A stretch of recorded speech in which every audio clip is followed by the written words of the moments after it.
We've all gotten to know Chris and Jean well over the years, but a lot of us don't know much about where they came from. So let's take a look at some of their early years. Not a lot of people know this, but Chris was born with 12 fingers, which was a good thing because he ate 2 of them. Chris considered himself a fashionista. You'll notice many of his looks are still in vogue today. Now this is a historic moment in time. The first time Chris heard techno. Back then he went by the stage name DJ Baby Chris. Chris once tried to run away via horseback, but not understanding the basic principles of carousels, he never got very far. And then in no time, Chris was going to prom with what? Rick's wife? Scandalous. But things didn't work out. So Chris grew up and went off to the West Coast to find his smile again. And he did. Now let's learn a little bit more about Jean as a kid. As a toddler, Jean loved to just lay out in sun on rocks. He'd lounge there all day, and when he was done, he'd just moan, "Ugh, somebody scrape me off this rock." Jean was an early lover. He started calling girls to ask them out at the age of 3. The girl on the other end of this phone call said yes. They always said yes to Jean. This is Jean after his first French kiss. Feeling like a man now, Jean felt he earned a promotion to the head of the table. Everybody was on board with his decision. And then before you knew it, Jean grew a whoa, sick middle part, Jean. And so this is why Jean shaved his head. And here's Jean just last summer, again laying out on a rock sunning. Circle of life.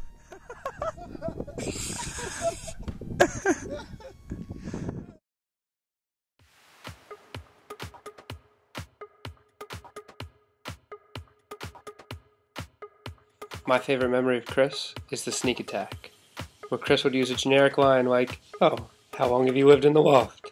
and then in mid-sentence, go in for the kill. Chris is a big fan of my dog Lucy here, and he really wanted to snuggle with her, so one night he opened up her crate and just stuck his face in there, and they took a nice nap together. One time at 3 a.m., Shula was playing Warcraft, and then Chris woke up in the middle of the night screaming, still asleep, and Shulo freaked out. He threw off his headphones, he left his guild behind, ran out of the room crying, and he's never really been the same since. Every single time I'd see him, he'd do a sideways smirk. "What's up, Aaron?" Just like that, every time. The best way I can describe the Valentine smirk is when Valentine knew something went his way that probably shouldn't have. For example, "Hey Chris, that girl over there wants to talk to you."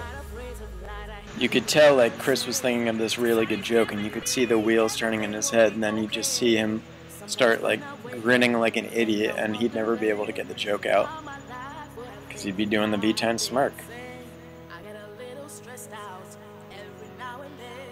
It wasn't really so much a smile. It was a little half grin, but what really made it was what was going on in his eyes. It was just like mischief. V-Time smirk would always come out, but I thought the most times it would come out was when he tried to explain himself because he said something either inappropriate or had to explain himself for a joke, and I'd say it goes something like this. V-Time's smirk was always a little bit unsettling. Kind of give you a... My favorite memory of Chris is when me and him went up to visit Lisi in LA and we got to go to Jane's house. Jane's house. Ooh! Last trip to San Diego, he took us on a little day of, washed up.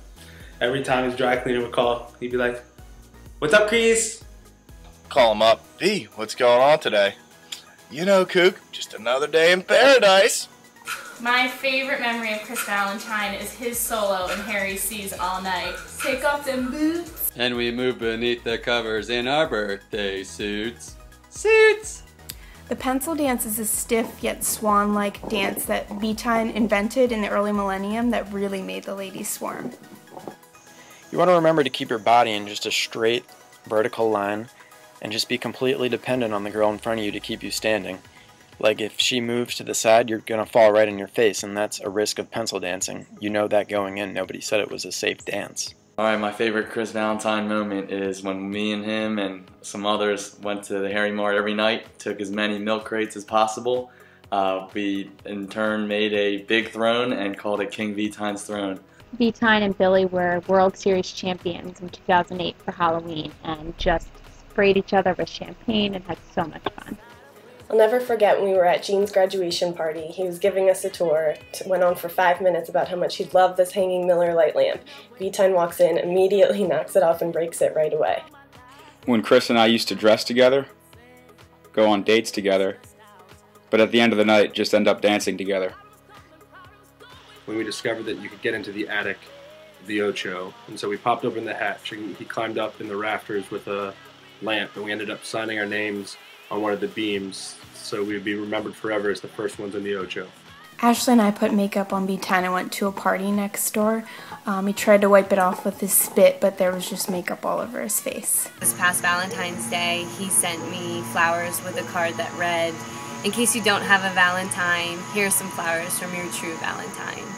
Chris convincing a cab driver that Jurassic Park is a real place, and the cab driver going, "Man, I hope the owner of that park has insurance." They're actually going to open up, but the T-Rex actually ate one of the lawyers. When we were talking about traveling to different countries, and Chris volunteered that he had been to 2 different countries, if you count Hawaii. One time, a guy wearing makeup tried to put me in a chokehold at my own birthday party, and Valentine came to my rescue. I have many fond memories of Chris Valentine.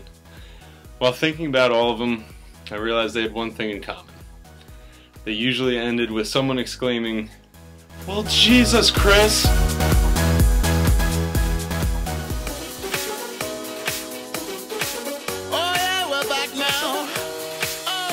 St. Patrick's Day, junior year of college, at 109, Rick's sister-in-law actually thinks that Gene's name is Bean. A legend is born. Favorite memory of Gene is when he crashed my cousin's wedding reception after party. We taught my whole entire family to play You Got Got, and then we got in trouble with the neighbors because we were all being too loud and we ended up having to end the party early. Gene playing Little Drummer Boy on someone's car in the streets of LA in the middle of the night. Who could ever forget Gene and his giant boombox that took many, many, many D batteries to run? All the guys put Dana's bathing suits on in Danaland. Dana's bathing suit on Gene looked like it was about to snap like a rubber band. No, that wasn't my favorite memory. One of our good memories of Gene is that Lucy gave him kisses, and he said, "Her tongue was so soft." And it is. The first time Gene told me about a girl named Donna. As our friend Michelle came through the door, he threw a football that hit her dead in the face. And as she was on the ground sobbing with a black eye, his defense was, "Oh, come on, I was aiming for Donna." Our joint birthday parties in Atlantic City, where every year I swear I'll never go back. I guess now I'm gonna have to keep up the tradition though, so thanks a lot, Gene. Siegel Street went to go visit New Orleans Street. The first night, Gene walked in with 80 glow sticks. And I'm pretty sure we had the best rave of our entire life. So this one time at the Roosevelt, we're all hanging out, and I turn around and Gene has no shirt on, doing the salsa dance. Gene to this day has given me the most unique haircut I've ever gotten. Well, half a haircut, I guess. Gene just had a way of always making you feel like he was happy to see you and just lit up every room he was in. Gene, I'll never forget when we lived on Haight Street and you used to have your life-size cutout of Heath Ledger as the Joker waiting for me every morning when I got out of the shower just so you could scare the shit out of me. My favorite memory of Gene is when I got a text from him and he was missing a front tooth. One of my favorite memories of Gene was during our trip to Chattanooga for the national championship game when he was crowned the ghost riding MVP of the trip, including when he jumped up on the roof when we were in the hotel parking lot and slid back down through the sunroof of the car. My favorite memory of Gene is sitting in the front row of graduation, a reporter telling Gene to shh, and Gene replying, "Don't tell me to shh, this is my graduation." One time, Gene openly admitted that he was only friends with me because I was someone's sister. Gene always loved Desi's sister, Lucy! Oh, you have a sister? Oh, really? Hi, I'm Laura, Kate's sister. Hi, I'm Jean. I really like sisters. Oh, hey, this is my friend Jason, Dan, Bill, Greg, and I'm Gene. My name is Sheen. This is my friend Ashley. This is my friend Brittany. What's your name? Hi, I'm Gene from New Jersey. What do you mean favorite pickup line? Usually he just walked right up to a girl and called dibs. I'm so horny. Hey, did anybody order ice? Oh, I was thinking about getting a tighter shirt. Now, how's this one? Oh, yeah.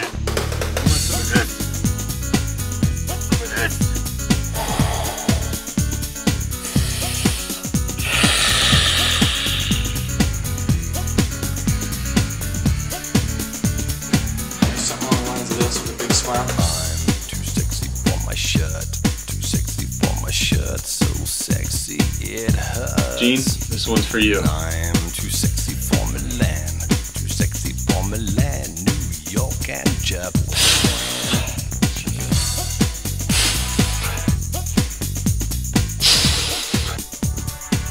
I can't imitate Gene. I have a neck. I'm too sexy for your party.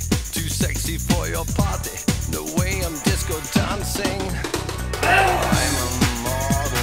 You know what I mean? And I do my little turn on the catwalk. Yeah, on the catwalk. On the catwalk.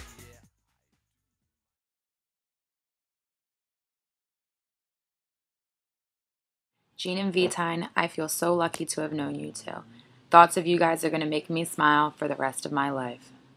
You both taught us all to just live every day to the fullest and to always have fun, and I know you'll watch over us every day. This was the last thing that Valentine sent to me on Saturday, the day before he died. It's a picture of a baby girl having a nightmare, and he wrote to me, "I will be your teddy bear, and I know forever and always he'll be watching over me and protecting me. Love you, Valentine." Gene and Valentine, I love and miss you both. Don't forget to take your birth control. I love and miss you both. Say hi to Janker's couch for us. I hope Jesus doesn't have a little sister. Gene, Chris, I love you guys. Thanks for all the memories. I hope Jesus promotes to both of you to bouncers at the pearly gates, because as we all know, I don't make lines. V, what to say, man? I really appreciate everything that I've had with you and creating businesses and ideas and kicking things back and forth. It's been a pleasure since the first time I met you when we were 6 years old playing t-ball to the times that you moved to California to pursue awesome life dreams with me. We'll just always remember you. You were probably the most selfless person any of us has ever met. It's just going to be really, really, really a shame to not have you out here making a difference like you always have. You were the greatest friend I could ever ask for. And you're always going to be encouraging me for the past and for the future, and right now as well. I'll see you later, man. There's one night where we just kind of just kicked it on your driveway. We just set up some lawn chairs. We're listening to Shakira and Wyclef, something stupid on repeat, just talking about stuff. Chris, you are amazing in my life, and I am so blessed to have met you. I'll love you till the day I die. I'll miss you so much forever. And Gene, I'll never forget your antics and how much you made me smile and laugh. You guys will be sorely missed. Love you guys. Oh, puppies love you too. Don't think this means we're going to let you guys win in fantasy football, because we're not. Gene, I will see you in Atlantic City in a few months again. And Valentine, I wouldn't tell Jesus about that time that you sold your soul for a Snapple in college.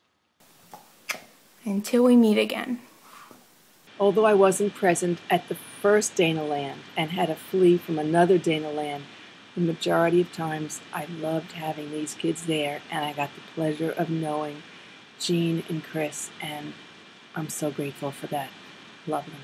I just hope to live a life with the positive attitude and energy that Gene and Chris did. They'll be forever loved. We're so lucky and thankful to have met you guys. And I hope you continue to look down on us and Jason here on Siegel Street. Love you. I hope heaven's ready, because they're coming. They're going to bring the techno, and they're going to make people smile. Something I liked both about Chris and Gene was their ways with words. Whether it was Gene's turn of a simple phrase like, "I'm going to make you really good friends with your dentist," or Chris' dizzying logic, which he always seemed so confident about. I'm so thankful for all the time that we got to spend together. I only wish that we could have enjoyed you guys for another 50, 60, 70 years. A day isn't going to go by that I won't think about you guys. Love you both. I'll miss you forever. Chris and Jean, I love you guys, but next time I see you, I'm going to get you for leaving me here alone with Dan. Until then, enjoy all the glow sticks, pizza, and sisters you can imagine. I wasn't part of the group all throughout college like everybody else, but I know when I did first meet Jean and Chris about 2 years ago, they welcomed me in with open arms, no questions asked, and treated me like a brother right off the bat. So I'll always remember them for that, and we're going to miss you fellas. Love you both, and I'll see you guys soon. In the end, my friend, we'll all be together again. Ones, two. Ones, two. Ones, two. Ones, two. Well, guys, until I get there, have fun party rocking on the other side. Jean Baptista.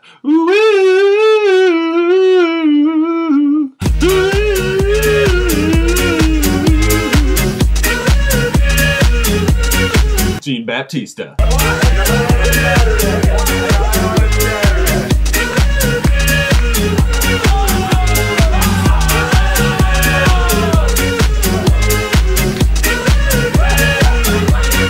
Jean Baptista.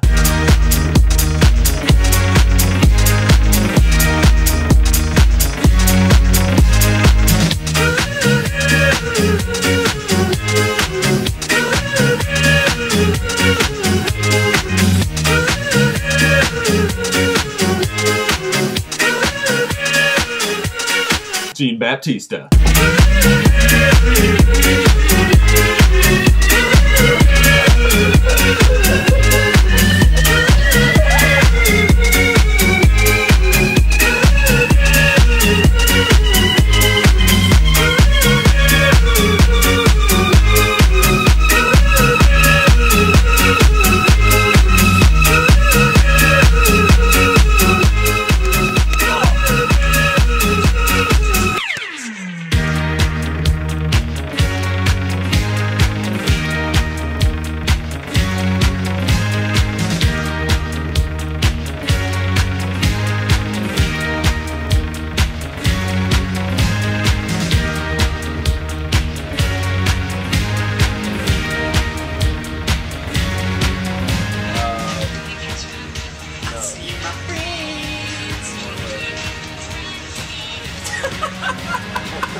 Jean Baptista.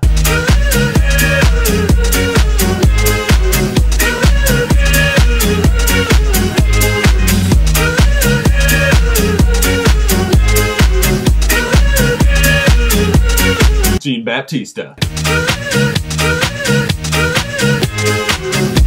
Baptista. Jean Baptista.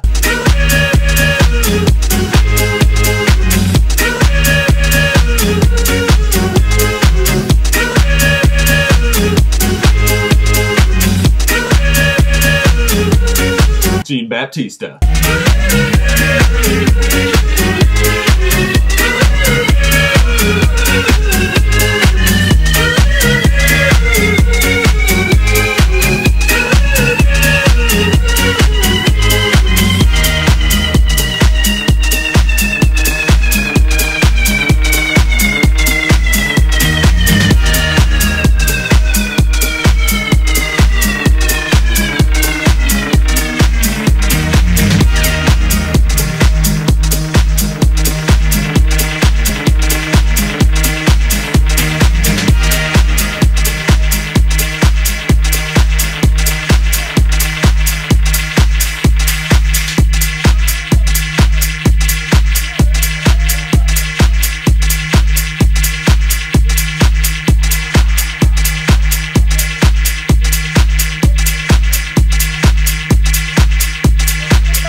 Where'd you find it? This is a video, not a picture. It's a video?